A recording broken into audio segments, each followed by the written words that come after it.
alcoholic addict.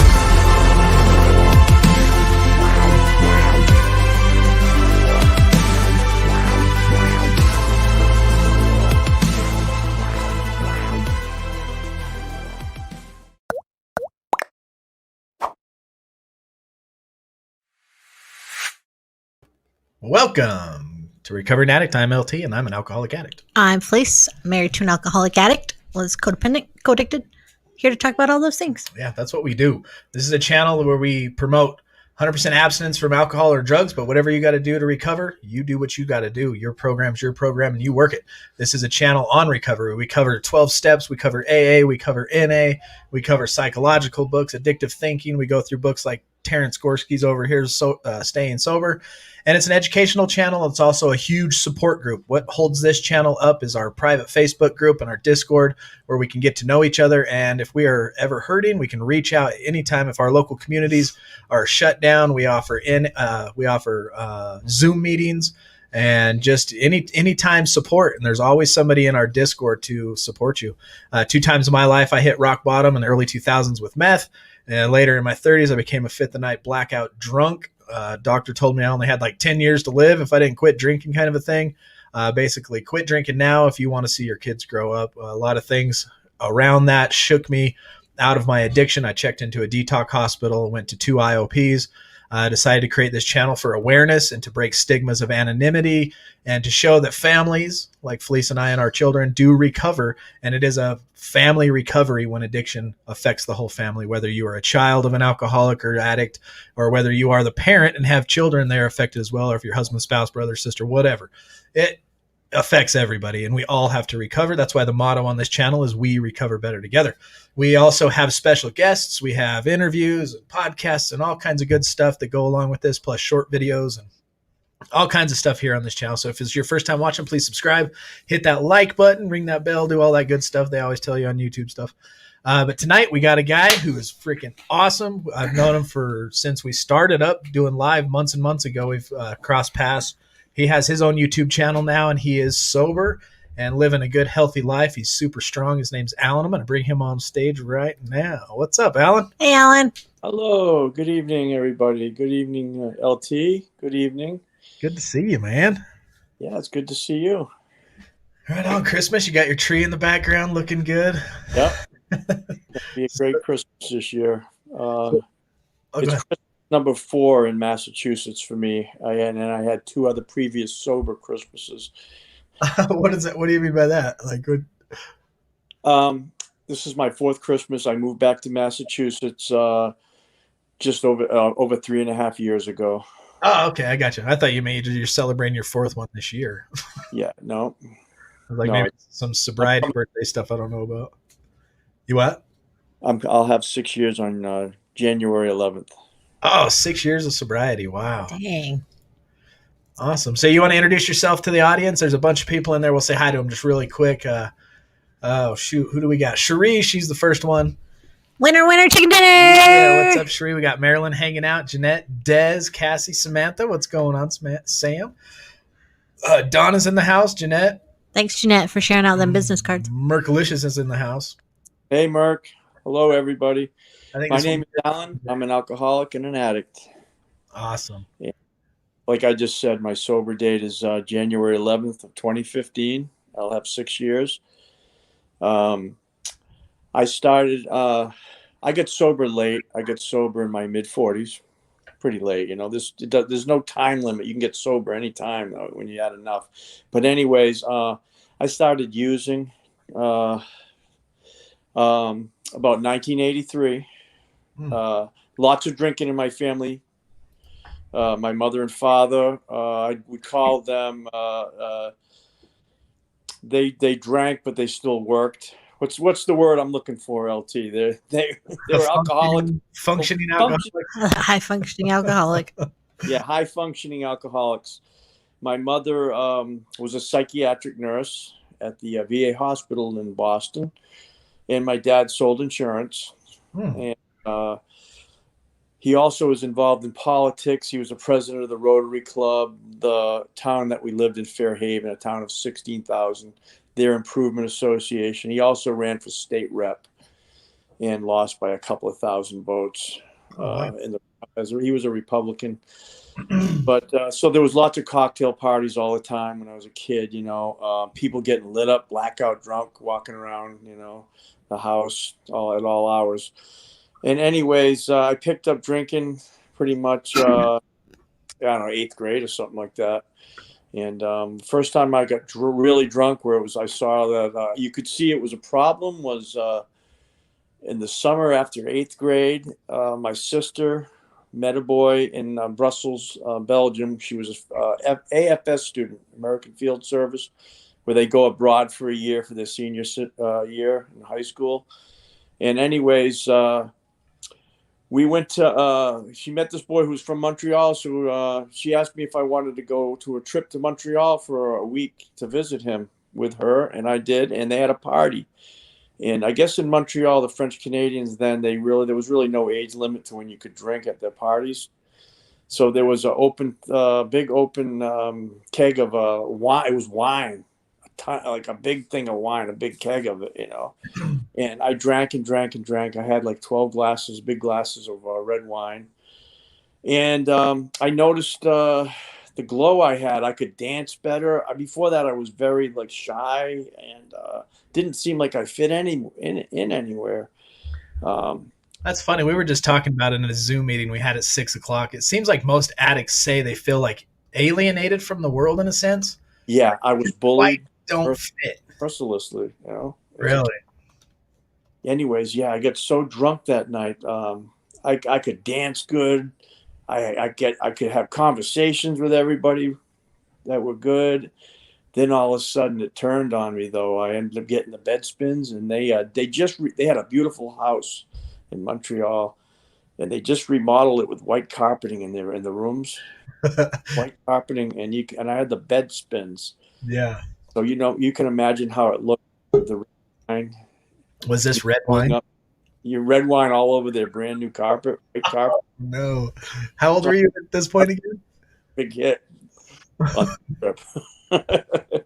But right from the beginning of my drinking, I had the ism, I picked up because I didn't. It was I used alcohol right from the beginning because I didn't feel like I fit in. So it was a solution for me, alcohol, and it became that way all my life. Alcohol and other substances. And anyways, I didn't drink again for I think a year or two, a year and a half probably. Really didn't drink. How old were you? When I first time I drank? Yeah, when you got the bed spins? It was a summer after 8th grade. So I think, about 15? 14, Yeah. somewhere around. So yeah, 1983, it was a while ago. But anyways, I started smoking pot in 9th grade. And that was another thing because I never fit in with anybody. But then I became cool around school, in 9th grade. I always had, who has the weed? It was Alan has it. And then I started drinking pretty much on the weekends there in high school. And during high school, I started smoking pot. I smoked pot every day. I started taking mescaline and acid, a little bit of cocaine here and there in high school because I worked as a dishwasher at a local restaurant, and the head cook there was a dealer. And this is in the mid '80s, and I was one of her better customers. Worked for her and spent my check with her. But anyways, like for instance, I did some crazy stuff like doing cocaine at the desk in 10th grade, stuff like that. Most kids don't do that kind of stuff. And right after high school is when the real jackpot started happening. The DUIs, arrests for stealing things out of cars in blackout after drinking old granddad all. And I pretty much drank and drugged like that, and there were like it says in the big book, I had brief periods of sanity, like for a year or something. I would drink almost socially, but it would always come back to where I would be drinking real heavy. And I've had bottoms on every kind of drug you can think of. I've had bottoms on cocaine, crack, opioids. The only drug I can think of that I really haven't tried was PCP. Anything that would get me high, and that I had a readily available supply to get my hands on. I took pretty much. I drank, and my parents were alive up until my mother passed away in 2001, and I was drinking and drugging pretty heavy, with little brief periods. Kennedy. Okay, now the first time, I'm going back a little bit. The first time I tried AA was my dad brought me to a meeting, and that was in the late 80s, about 1988. And in 93, I had a jackpot where I smashed up my bicycle. I was driving a bicycle, and I missed Thanksgiving dinner with my parents and my grandparents because I was so messed up. I went to AA from there, and I actually stayed sober for 1 year. And there were 4 periods in my life where I had 1 year, but less than 2 years of sobriety. So it showed to me, and I was going to some NA meetings. NA will work too, It showed that, and I saw other people that had years and years and looked good and was successful, and I started feeling good, and my life started getting better in those 4 times in 1 year, but less than 2 years. So I could see that the program worked. But anyways, my enablers were my parents, and when my mother died, especially, my mother was my real enabler. When she passed away of cancer in 2001. Prior to that, I'd get into a scrape or a bottom, and she would bail me out or whatever. If I didn't pay rent, she'd pay it. But when she was gone, the enablers were gone. So that made things pretty rough for me, Anyways, I did have a great experience. I worked as a deckhand on a yacht from 93 and 94, and I traveled to about 17 different countries. I mean, it was a good experience of what I saw, but I drank and I got blackouts in 17 different countries, pretty much, And the scariest experience there was we were in St. Petersburg, Russia, and I went out and I got into a blackout, and I lost my leather jacket, which had it had my passport in it.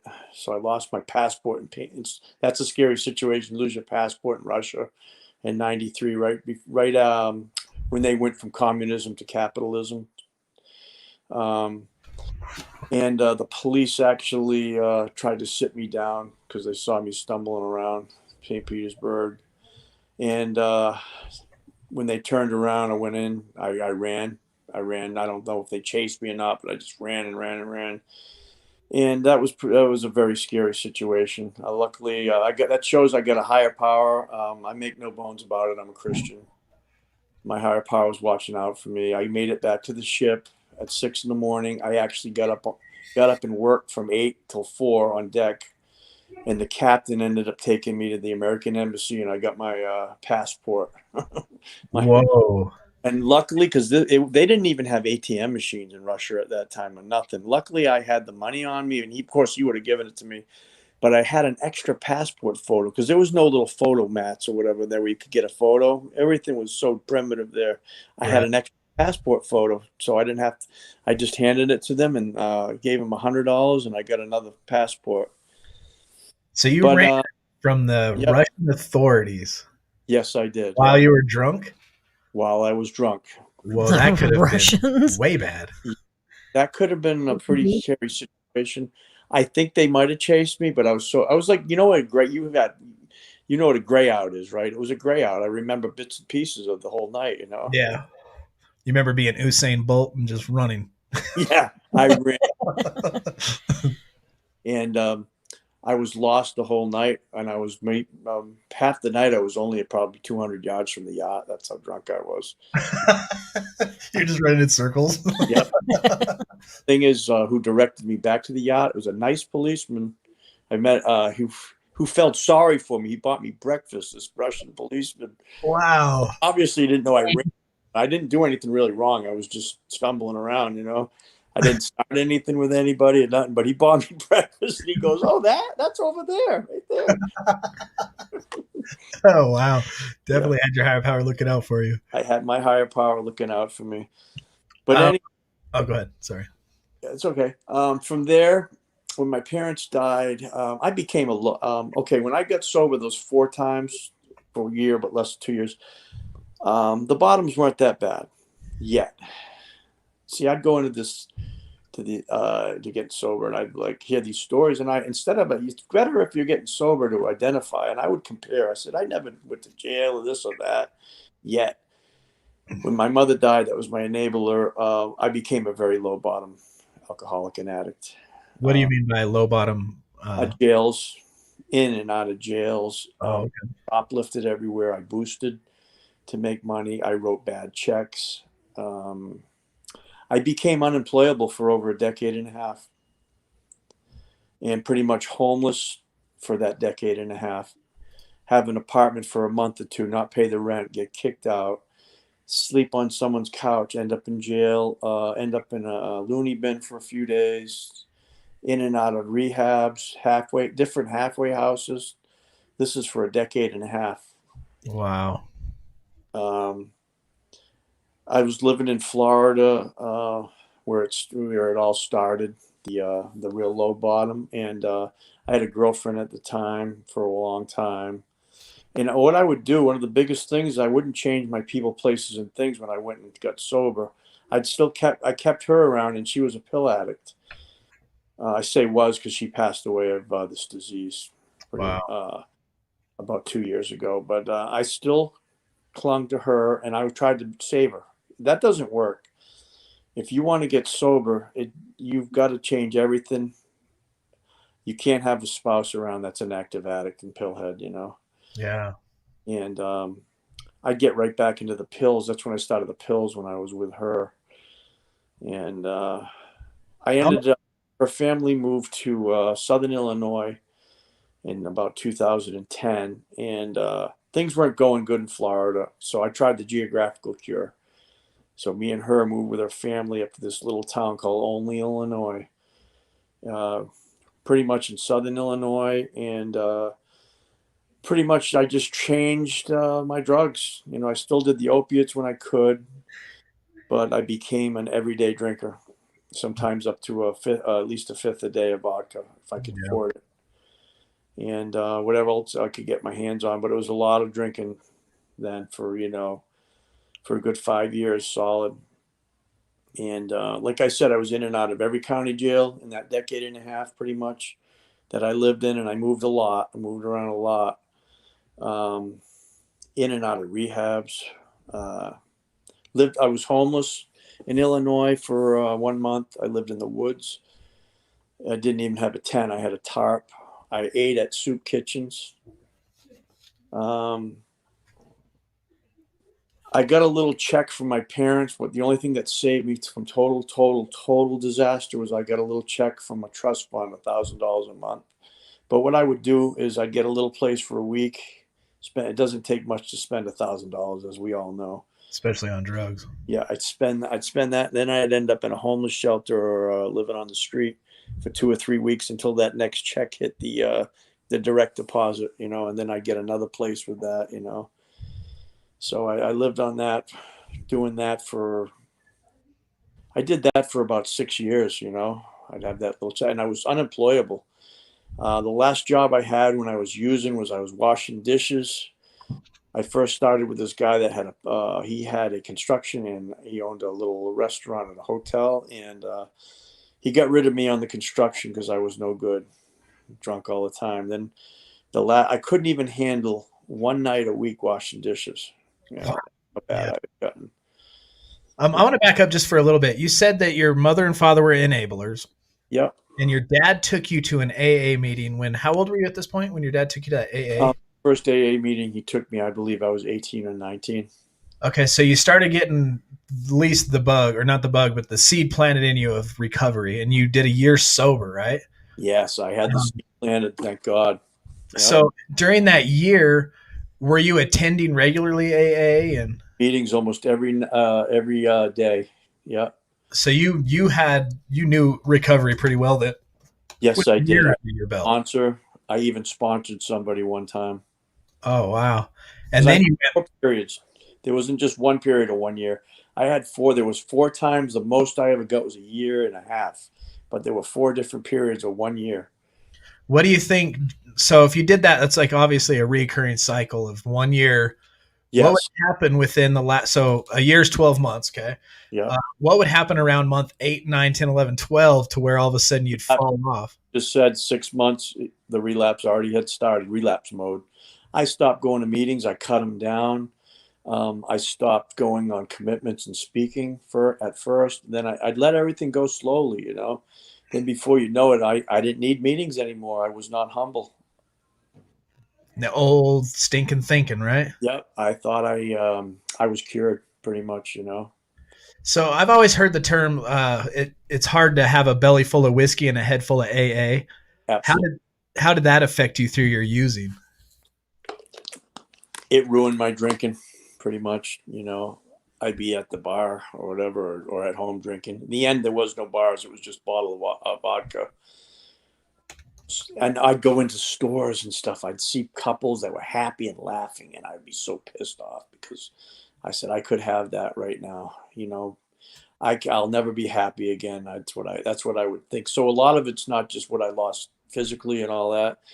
I was so miserable. I'd see, like I said, I'd see happy people walking around, you know, a family with a kid or whatever, laughing and look like they're having a good time.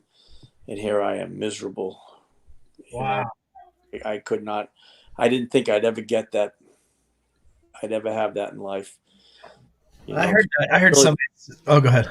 even when my parents were around and the disease really didn't take off that yet as much. I mean, it had taken off, but like I said, I had the enablers. I was never really that happy in life, you know, Mm. I until, heard that something us addicts never experience is actually true joy. yep, that's absolutely true, you know. Now things have changed for me, you know. Yeah, I really, life is so much better now than it was back then. That's I awesome. how I got sober, thanks to the grace of God.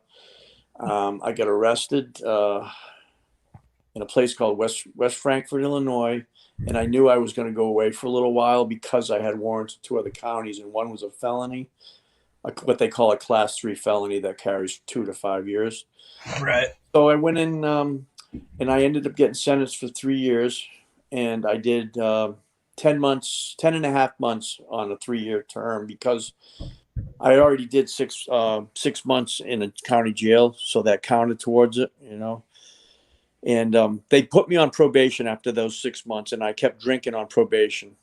What I got arrested for was possession of meth under 5 grams. That was the charge. So they put me on. They let me go to rehab. They put me on very close supervised probation, and I screwed that up. I absconded. When I was out, I was drinking all the time, and I never even showed up for I only showed up for one probation, and I was on the run pretty much from that for almost a year. Mm. And I screwed up in West Frankfort. Got into an argument with my girlfriend, and they called the police, and they came and they arrested me. My last drink actually was, like I said, January 11th. Under the this is funny, kind of under the supervision of the West Frankfort police. I asked him, "Can I have one more shot of vodka? Because I know I'm going away." This is a true story. I'm not bullshit. This is kind of a redneck town in called West Frankfort. Like Walmart is the biggest employer there, you know. Yeah. And the biggest thing they sell is probably Copenhagen at the store. Right. But seriously, he goes, "You know what? You've been very cooperative. You let us know right away that you had warrants in 2 counties. You're not giving. Yep, you can have that shot. Yes, sir." They let me Wow. have the shot the guy actually gave me a Newport. He he let me smoke outside in the while I was handcuffed. Wow. Was that your last cigarette too? Last cigarette under the supervision of. So I have to say, my hats are off to the West Frankfort Police Department. Thank you. Yeah, that's funny. It is, and that's a true story. That's bullshit. I ended up. Okay, I ended up getting sentenced for 3 years. So the 6 months got taken off because I did that in jail, and then I went in a program there. It was a great program. While I was in, there was a behavioral drug and alcohol program, and they took off 5 more months. And then in Illinois, first time offenders nonviolent, you only have to do half the time. So right off the top, I only had to do a year and a half. So then they took off the 6 months. Actually, yeah, it was 5 months. And then I went on that program. They took a little bit more time. So it was about 10 months I ended up doing all told. Maybe, and only 7 of it, not saying only, it was still a long time. Like 7 of it was when I was locked up in that prison. So when I got out, and there were meetings in there. I attended every meeting that they had, 3 meetings a week. I didn't hang out with anybody that glorified the use of alcohol or criminal behavior. I was finished when I was in there. I was done. I knew I was done. I was going to give AA, NA one more chance. I didn't know if it would work for me because I was in my mid 40s and tried it before, but I was going to give it one hell of a shot.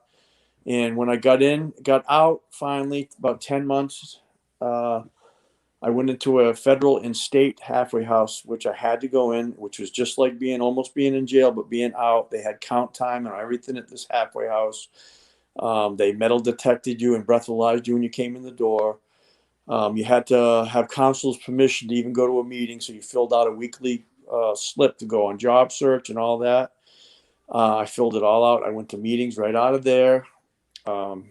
Finally was very happy to pick up my 10-month chip. And then I got my year, and I still hadn't reconnected with my sister, which is my only family member. By the way, she was my trustee where I was getting that $1,000 a month. She had cut me off pretty much because there was a stipulation that if I screwed up bad, that she could stop the money, and she did that. And okay, when I got out, I just started going to meetings. Like I said, when I got out of there, they told me don't move into the Marion Motel. And guess what I did? I moved in the Marion Motel. They said you're gonna, which is a very seedy motel where a lot of addicts and stuff go. They said you'll probably pick up if you go move in there. But I didn't have a choice at the time. I moved in there and kept to myself and still went to meetings because I was done. It didn't matter where the hell I was finished at that point, And I met a girl, we hooked up, and I still continue to go to meetings. We moved to Carmi, Illinois, which is right near the Indiana border, a small town. I still have friends over there. They're all AA friends. We had a little clubhouse there. I attended meetings. I spoke. I went on commitments. We ended up breaking up. And then I reconnected with an old high school friend of mine on Facebook. And that's who I'm with today. She's a wonderful lady. We've been together for 3.5 years. I adopted a beautiful family here. It's wonderful. We reconnected on Facebook. We graduated together in 1986. I love her family. Excuse me. Oh, that's awesome. Take your time. We're in love, Yeah. We used to hang out a little bit in high school, and I was always attracted to her, but I was so shy. I was very shy, and I would never ask her out then, I was that shy little skinny guy. Okay, well, all while this getting sober, I got into powerlifting eventually. First, it started off with a little fitness. I gave up smoking 4.5 years ago because I smoked when I got out of prison, But I quit that 4.5 years ago, and I really started enjoying going to the gym, I just enjoy it. And one of my dreams in my life was to start my own little gym, and I was able to do that here down in my cellar, And that's a big part of my recovery is my gym, working out. And I've competed twice. I'm now ranked number 2 for Revolution Powerlifting, which is a big federation. It's called RPS Powerlifting. I'm number 2 in the deadlift and bench press for my age group. I'm 52 years old right now. I did a 350 pause bench and a 475 deadlift, but now I'm up I'm up over 515 on the deadlift, and I did 370 the other day down on my bench, so that's growing. So, how long have you been into powerlifting as a whole? I got into that when I was 49 years old.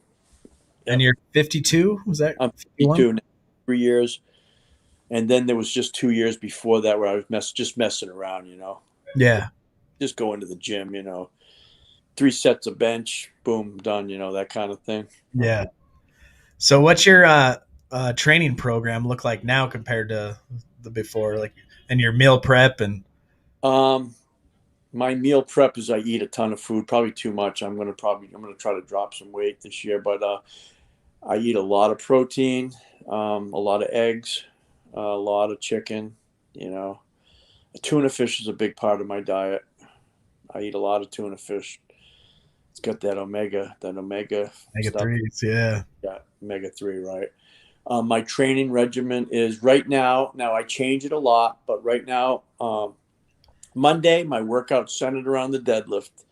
I'll deadlift, do good mornings, and reverse hyperextensions they're called, Mm-hmm. which Louis Simmons started from Westside Gym, Barbell. He's the one that invented the reverse hyper machine, which builds. It's good for the glutes and hamstrings for the Yeah. deadlift. Tuesday I'll have off sometimes. Lately I've been doing just like 3 or 4 sets down in my cellar because that's the luxury of having my own gym. I can go down there for 20 minutes, and I'll do some shoulder press, maybe 3 sets. Usually I'll take that off Tuesday. Wednesday is called heavy upper. So I'll usually center that on an incline, flat bench, somewhere around there, something like that. It's usually centered around the bench press, different hand positions on the bench. Sometimes I'll use bands. I want to let me read Cassie's comment really quick. She says, I wanted to say that my boyfriend just got out from a 90-day parole violation. He's a recovering heroin addict. I showed him your site and he's going to be connecting with us. He says y'all are amazing, so grateful for what y'all doing, and is excited to be connecting with our recovering addict family. Awesome. That's awesome, Casey. Thank you very much. That's great. Yeah. Yep, we got a great community. Awesome. Yeah. So yeah, Wednesday's my heavy upper. Thursday, because my training partner, who's got the world record for the bench at 40 with a 495 pause bench, my training partner and best friend and friend in the program also, told me my back needs to be stronger. So Thursday, I just put aside to do all upper back. That took care of that because I hadn't been working it as hard as I should. Friday, I'll do squats. It's all around squats. And then Saturday is kind of a lighter upper body day. Sunday off, usually. How tall are you? I'm 6 foot. Oh, okay. So that's a great size for bodybuilding and powerlifting and stuff. Powerlifting. Yeah, not good for bodybuilding right now. I would never want to do that, be honest with you, bodybuilding. Yeah. I kind of like I like the old school guys like Arnold and Franco and all that, but not these new guys that are on all those drugs. Yeah, with their bellies poke out and all that. Yeah, I'm not interested in that one iota. Me either. You never did fitness, or did you do sports in high school or anything like that? I was the burnout in high school. Really? I worked out with weights a little bit, and I got very strong. Like in those 4, like I told you, I had the 4 years. Yeah. 4 single 1 year, but less than 2 years. I worked out with weights pretty heavy. I'm an all or nothing guy. So those 4 years, and there was many times I had 6 months sober. I was a chronic relapser from all the way from about 1991 or 2 to 2004, 3. Very chronic, in and out from 2003, right around the end of that. Until, like I said, almost 6 years ago, I didn't even try to get sober. So there was that whole period where I didn't even gave up. Yeah. So what was that moment? So you got arrested. What was like the moment you were just like, I have got to quit? This is basically step one. My life isn't. When did you attach yourself to step one and believe it? This last time go around, right? Yeah. I was sitting in the jail in West Frankfort knowing I had to go to Olney, Illinois, and I was going to face, I knew I wasn't going to face a ton of, a big sentence or anything, but it was like a weight was, for some reason, it must be my higher part. It felt like I had a weight lifted off the back of my shoulders that I got a chance now. I'm going to do that this time. Awesome. Were you reading your Bible and stuff in there? Did you get saved? Yeah, absolutely. Awesome. When I was in Graham, what do they call it? Grand Reception Center. You go to a reception center when you first go into prison. Yeah. For like about a month, sometimes 2 months, they classify you where you go. There was 1 or 2 pamphlets in there, and one of them was a grapevine. And Oh it's yeah. in there, and a Bible. So I read that grapevine over and over again. Grapevine, the AA book there, Yeah. pamphlet. And when I got out of there, I went into a very minimum security because I had no gang affiliation. And the place I went, you had to have less than 8 years sentence. And that's where I went.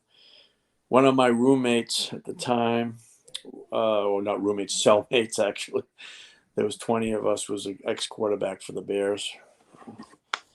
In there there was a lot of people in there for DUIs and stuff, multiple DUIs and stuff like that, you know. What's up, Michael Moulton? M to the Rock says, Merry Christmas. Great story and God bless. Hey, I'm to the rock. Thank you. Yeah, Merry Christmas to you and to everybody out there's family and everybody. We're all miracles. If you're sober today, you're a miracle. No doubt. So I'm not sure if I missed this, but did your wife ever see you in active addiction? Never. No. I didn't think so. I wasn't sure. Was she ever affected or anything by addiction in her life or family? Yes, she was. We have a thing. We have a mutual agreement. If I were to pick up, I just pick up my stuff and move. She has a brother that's active in an active addict, and she knows what it can do. So does she understand then how your recovery, like how do you guys work out? Imagine you probably got your meetings and stuff, your recovery regimen that you do. Yes. Yeah. How do you guys work that out and how does she feel? You know, because a lot of times I hear and maybe the spouse will get jealous of the recovery community or, you know, any of that. So how do you guys work through that or advice you have for newcomers? Knows if I haven't gone to a meeting like 4 or 5 days where I need an attitude adjustment, I become a complete asshole pretty much. Excuse my language, but yeah, she knows. She encourages me to go to meetings. I work the night shift, so one of the only meetings that's open that you can actually go to around here because of the COVID is there's a 12 o'clock meeting, 12 a.m. That's right down the street every day, Monday through Friday. 12 a.m.? PM, I mean, sorry. Oh, I was like, wow, that's a late meeting. Yeah, sorry. 12 o'clock in the afternoon meeting. Yeah, 12 to 1.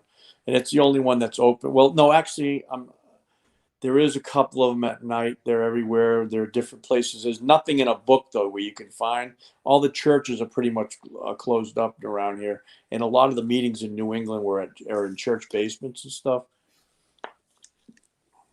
So I attend that regularly. They have closed that down one time for like 2 months and another time for 3 weeks. You know, when the COVID came back again, you know, pretty hard. Yeah. So you're a constant relapser. You did 4 years sober, a little over, right? And 4-year stints. Yes. 1 year at a time there. I would relapse and get another year. So then for the newcomer watching you because we are always trying to get people to join these meetings because we have Zoom meetings and live meetings. We got John's show, we got Nicole's show, you know, your channel they can tune into in your Discord even, you know, there's all this stuff, but people seem to not get very involved. So how do you talk when do you know, when you hear that, like, oh, I don't need to go to this meeting and that little tiny bug to justify why missing that one's good. And that makes it easier.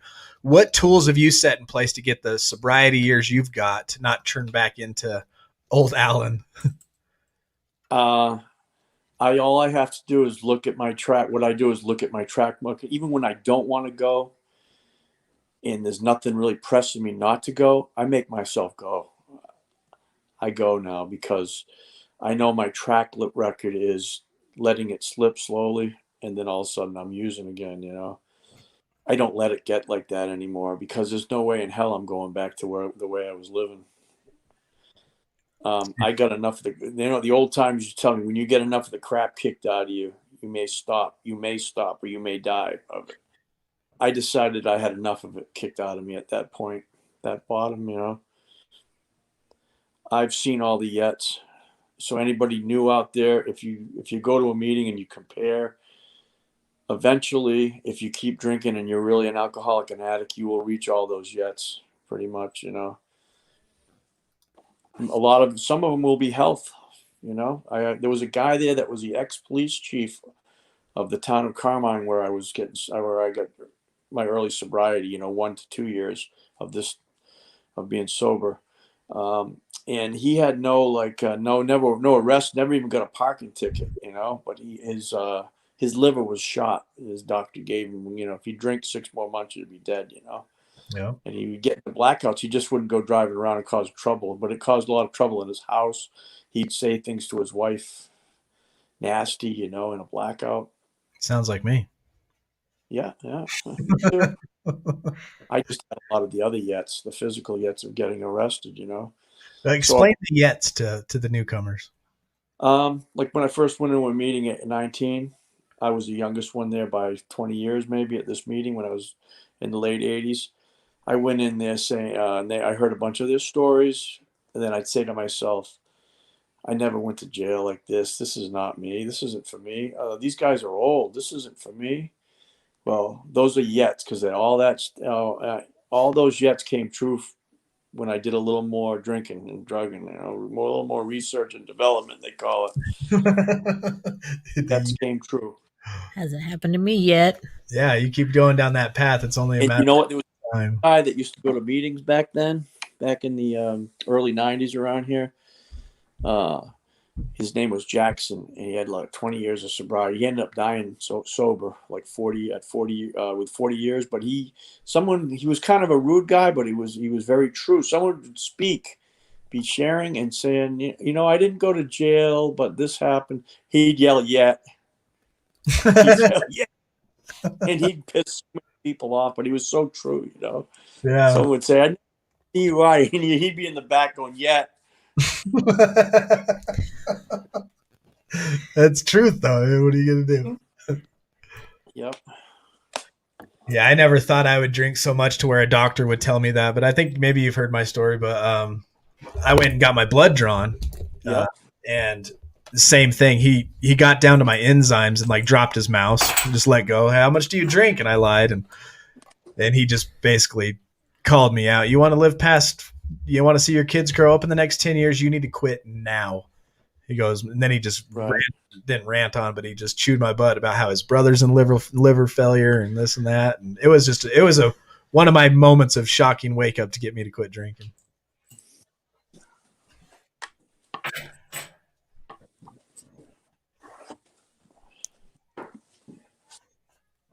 Yeah, I think. Yeah, I'm very blessed, you know, to still have my health pretty good, you know. And I know if I pick up, that's going to go down the tubes because you can't get away with drinking of that much vodka all the time.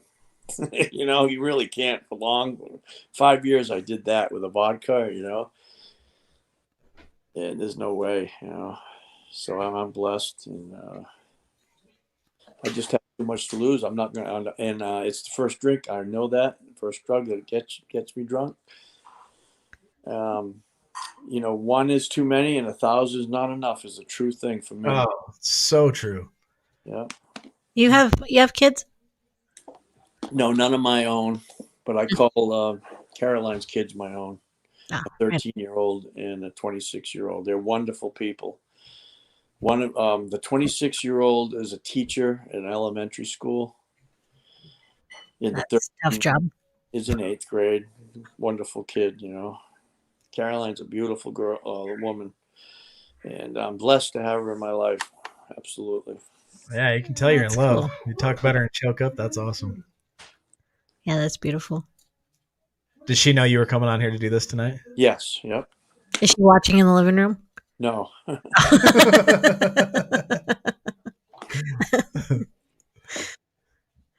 that is so cool, John. So you're 5 years sober, 5, right? Or 6? I'll have 6 January 11th. Yeah. Okay, so you're coming up on 6 years. I have 5 years. Yep. Oh, okay. Yeah. 6 in less than a month now, right? Oh, yeah, coming up on. God willing, if the creek don't rise, Lord willing, if the creek don't rise. At a time for me, I just have to do everything. I got a daily reprieve. That's all it promises me, and from addiction. You know, as long as I ask my higher power for help. So you've worked on your obviously your ism through AA and the 12 steps. Yeah. You're working on your physical with you got a YouTube channel, Sober Powerlifting. I put that link in the description if people want to check it out. He's always got some inspirational lifts on there. I liked that freaking clean you did, that clean and press with 113-pound dumbbell. Yeah. That gave tomorrow when we go work out, we're going to do some of those. Now your spiritual regimen, because it's always right, mind, body, and spirit. Yeah. What does your daily exercise for your recovery look like? I do a lot of reading, the AA book, like the Daily Reflections, and the NA book there, the 24-hour-a-day book? Yeah, I love that one. That in the morning a lot. I always ask my higher power in the morning for me to do his will for his will for me, and that means not using his will is for me not to use. And I thank him at night. Pretty much, I try to I treat people, try to treat them like how I want to be treated, like the golden rule says. Try to, you know. Yeah. And I try to go through my day and try to apologize to people when I'm wrong, which I'm wrong a lot, you know. Yeah. Step 10, baby. Yep. Step 10. And do you sponsor folks now? Right now, I'm not. That's something I need to do in the future, though. So I'm reading the comments as you're talking, and we have a friend in there who has relapsed in the past. I don't want to pull him up unless he wants to, but what did you do when you felt like a failure to AA or recovery? How would you bounce back from that? The best thing for him to do, which I didn't, I don't follow my lead because I didn't go back for almost 15 years. Don't feel any shame about it. Go in there, tell people that you pick up that white chip or white keychain, and just go at it again. Because if you're an alcoholic and an addict, that's the AANA is the best proven method to get sober. Right. Clean and sober. Just you gotta pick yourself up and try again and do it again. Just get back. Don't use the word try either. Just say I'm going to do it this time, because that's what I did. I said I'm going to do it this time. Now, how do you think the community of AA and them would react to somebody coming in feeling that way? They would be grateful for them to come in and receive them with open arms, guaranteed. You know. Yeah. What's that saying that you like? Oh, that guy, he's all, we're going to love you till you love yourself. That one? Yeah. Get back in there. We're going to love you until you learn to love yourself. Sober Chick, what's up? She's in the house. Alan's telling us his awesome story and sobriety and all the tools he's used to get himself there. Awesome. Is there anything else you want to add, or? No, that's about it. It was great. Yeah, that was great. Thanks for coming on.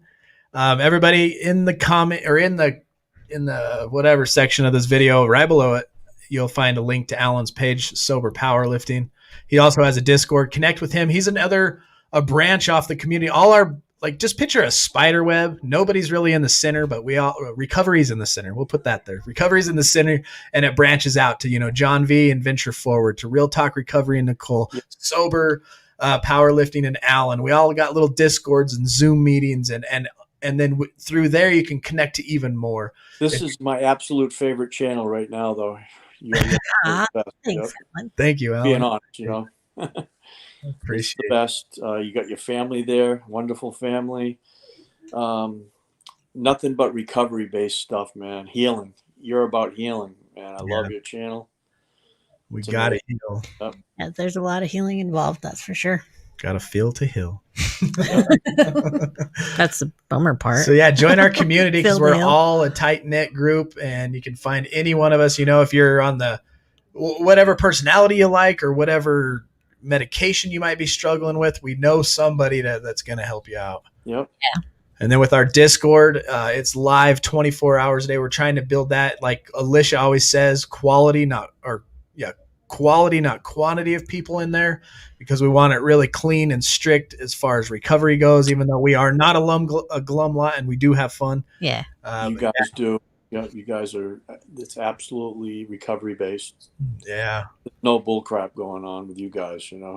Sober Chick has 700 days sober today. Not a girl. Congratulations. Jeanette says, you are awesome, Alan. Thank you very much. Yeah. Marilyn, thank you so much Thank for the you, super Marilyn. sticker. John B says Super Chick's awesome. That is so cool. 700 days sober. Yeah, And I think about like you got how many years you got, and 700 days, that's a couple years. yeah. You can't go through life for over a year or 2 years without some kind of hardcore trial or tribulation that would make, could kick weak people into using. Mhm. You know what I mean? How have you experienced any tough trials in your years? And Yes, I when I broke up with a girlfriend in Carmine, she probably pretty much told me to leave. It was a lot of my fault, Both of us just weren't getting along, but some of it was mine, a lot of it, and I was pretty much homeless for a week with over 2 years of sobriety. oh, A friend of mine from AA took me in for a week until I could move back here, in Massachusetts. So that was a good bottom in sobriety, But I still continued to go to meetings every day, even though that happened. Yes, it hurt a lot. I was in a lot of pain, but that's what hats off to anybody with years of sobriety, because you've had to live through some of that stuff. yeah, And that's the cool thing about recovering communities and the tools that we learn and share with each other is we learn to live life on life's terms, right? Without being overwhelmed and going back. Petey says, Alan, thank you for sharing your story. I missed half of it, but I'm going to go watch the replay. great. Well, Congrats on the 5 3/16 years sober. Keep up the good work, brother. well, this has been great, and Merry Christmas and Happy New Year to everybody. Awesome. Thank you, Alan, and I'll be talking to you regularly like we have been. Awesome. Thank you very much. Yep, for having right. me. Good night. Okay, good night, Alan. Bye. Bye. Awesome. Oh man, that's cool. I love that. I love how he's into powerlifting. His videos, I watch every one of them. Always thumbs them up too. Yeah, thumbs up. There comes Linky. Sapper489 says, screwed up my living for a long time as well. Broke all the ribs on my right side. Cracked my sternum. Probably be at least another month. Gotten myself in a Wednesday night group and oh, good. Man. Wow, you got your body all beat up, brother. We had a great spiritual Zoom today. It was fun. It was funny. Was good. Kellyanne Marie Jones says, I'll have 9 years clean in January. Wow. Lost my recently after 8 years. And I'm really struggling with some stuff, and it's crazy. Well, we're here for you too, Kelly. Join our community and get to know people that are in the chat. And wow, congrats on that. And keep living and stay strong on life term stuff. Yeah, thanks a lot, Alan. He's cool, man. I've been talking to him since we decided to have. I've been talking to him before, just not as much as I have been this last week. But man, he's a cool dude. I get inspired. I love meeting all the new personalities and the new walks of life, and his similar accent to Polly Pinch. That was kind of cool. My typo after 8 years. Oh, lost her job. Ooh. In these times, that's the cool thing about the tools, man. And if you find somebody that has years of sobriety and they're marching through this COVID season, most of them are smiling, right? Learn to live just for today, life on life's terms. Like Linky always says. What do you always say, Linky, about the present? Oh, forget the past because it's gone. The future is yet to come, and right now enjoy it because it's a present. And it is a present, isn't it? It's a gift. The gift that keeps on giving. The gift that keeps on giving. Oh, we did get your Christmas card, Jeanette. Thank you. I meant to show everybody. Oh, it's right upstairs. But it's upstairs on the table. I did get it, and I love it. Thank you. Oh, and tell them what else we got. Where's the stickers? Did you leave them in the truck? They're upstairs on the table if Link wants to go grab them. They're in a plastic bag. We got something else to show y'all. We're going to start sending these things out to some peoples too. We're going to do some share squads, and a lot of the moderators, we're going to get them out to you as well. And I got a new sticker. If you're in the Discord, you'll see the back of my truck is all lit up with a giant recovering addict and, just a billboard on the back of my Suburban. And we did get the Aussie marks. Did we show you guys the Aussie marks yet? Sure, why not? Marilyn's the winner. She gets the very first Aussie mark. Oh yeah, can you guys see that? That's the back of my Suburban right now. And these are the Aussie marks. Fresh from Australia. Smells like Cherie. I think it smells like Vegemite. Or kangaroos. Which table? Can't tell. I don't know. That's one. But we will be just on the kitchen table, I thought. What does that look like? They're up there in a Ziploc baggie, and it's like a stack of like paper looking things. He may or may not find them. They might have got moved. Working on my car. Missed it by an hour. Set my alarm. Oh, dang it. That's okay. Can you guys see this one?